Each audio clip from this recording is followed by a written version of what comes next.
चलतु गोटे माछ देकी आउ गाँ स्टाइल गोटे झाल बनैबा सुजना खड़ार। तो ये हूँ लाउ खड़ा। लाउ खड़ा बहुत देहपाई भल आउ हेल्दी भी होता है। आलू कंचा कदली लाउ खड़ा को गोटे माछ देकी भल भाव में तरकारी करवा। तो चलतु रेसिपी स्टार्ट करवा। प्रथमे सब परिवा को फ्राई कर लुण हलदी देके भल भाव में भाजी नवा। परिवा टिके हल्का भाजी आसलानी से पानी ढाईदेवा। परिवा सब फुटी ही आसलानी से बैगण पकईदेवा। बैगण पकईदी 5-10 मिनट चापा मारदेवा।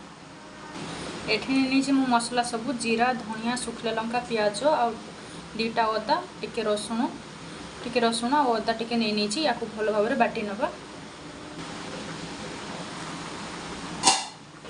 बेटे चेक करने परिवा सीझी ना परिवा सब सीझी गलानी।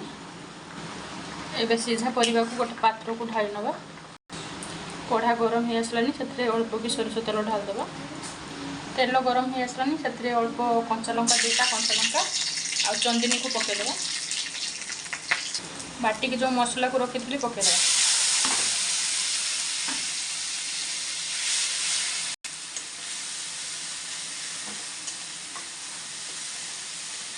बाटा मसलाटा बहुत तरकारीटा को बहुत टेस्टी आउ स्वादिया करें।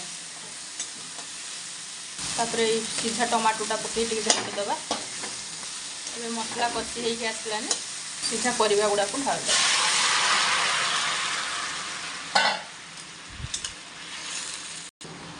तरकारी टी फोटो आसिले मु माछ पकई देती ऑप्शन। आपड़ चाहिए माछ भी पकई पारे ना एमती सादा भी करें।